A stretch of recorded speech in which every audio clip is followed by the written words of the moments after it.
Olá, nossa exploração hoje mergulha nos eventos dramáticos do capítulo 16 de 2 Samuel.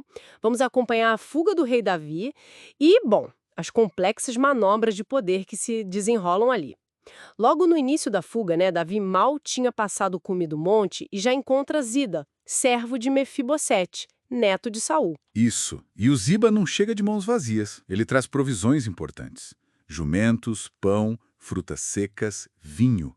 Sim, uma ajuda bem-vinda naquele momento. Mas ele traz algo mais, né? Uma acusação. Exato. Uma acusação bem grave. Ziba alega que o Mefibosete ficou para trás, lá em Jerusalém, esperando que essa confusão toda, essa rebelião, devolvesse a ele o trono de Saul, o avô. E o Davi acredita. Assim de cara? Pois é, isso que é interessante. A reação de Davi é quase imediata. Ele acredita no Ziba e transfere todas as propriedades que eram de Mefibosete para o Ziba. Nossa, considerando o estado do Davi, né? Fugindo do próprio filho. Quão crível era essa acusação? Faz sentido ele ter acreditado tão rápido assim? É uma ótima pergunta. Mostra muito sobre o momento do Davi, né? A decisão é apressada assim. Ele estava, sem dúvida, abalado pela traição do Absalão. Isso revela como a vulnerabilidade pode afetar o julgamento mesmo de um líder como Davi. E a lealdade do Ziba fica meio no ar. Totalmente. Era verdade o que ele dizia, ou ele só viu ali uma oportunidade de ouro no meio do caos? O texto não crava uma resposta, sabe? Mostra essa ambiguidade humana em tempos de revolta-volta. Complicado. E a jornada de Davi não melhora, pelo contrário. Chegando em Baurim, ele dá de cara com Simei. Ah, o Simei, do clã de Saul. Ele sai ao encontro de Davi, mas para maldizir, para jogar pedras. Chamando ele de homem sanguinário, culpando pela queda da casa de Saul, uma cena bem humilhante, Muito. E a reação inicial ali do Abissai, um dos guerreiros de Davi, é tipo, deixa eu ir lá cortar a cabeça dele agora. impulsivo, né? Mas o Davi não deixa. Não deixa. E a contenção do Davi aqui é, olha, notável. Ele chega a questionar se não foi o próprio Senhor que mandou Simei fazer aquilo. Que perspectiva diferente! Exato. Ele expressa até uma esperança, assim, de que Deus pudesse transformar aquela maldição em bênção no futuro. O que essa reação tão calma, digamos assim, sobre um ataque público desses, nos diz sobre o Davi naquele ponto da vida dele? Olha, revela uma faceta impressionante da fé e da resiliência dele, né?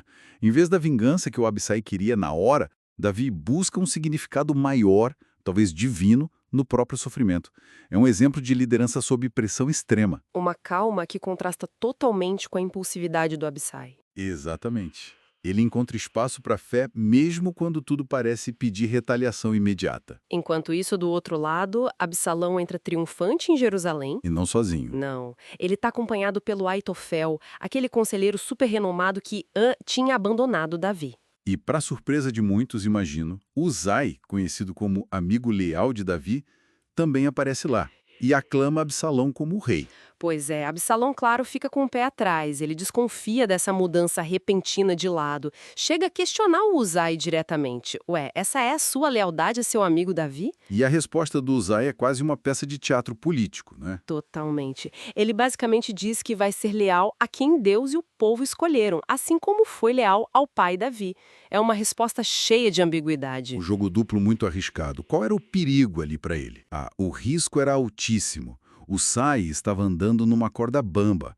Ele precisava convencer o Absalão da sua sinceridade para conseguir ficar ali, perto, no círculo íntimo. Para poder, na verdade, ajudar Davi por dentro. Justamente, para poder sabotar os conselhos que pudessem prejudicar Davi. É uma lealdade extrema, mas disfarçada de traição. Mostra como a lealdade pode ter formas bem inesperadas nesses conflitos. Fascinante! E aí vem a primeira grande cartada estratégica do Aitofel.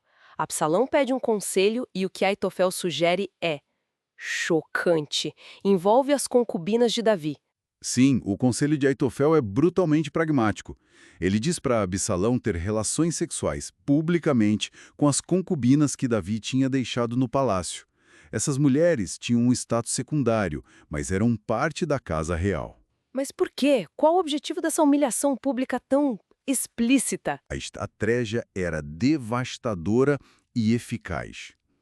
Aitofel, que tinha uma reputação de conselheiro quase infalível, tipo, como se Deus tivesse falado, sabia que esse ato criaria um abismo impossível de cruzar entre pai e filho. Tornar a reconciliação impossível, então. Exato. Era para solidificar a rebelião. Ao cometer um ato tão ofensivo e público contra o próprio pai, Absalão queimaria todas as pontes.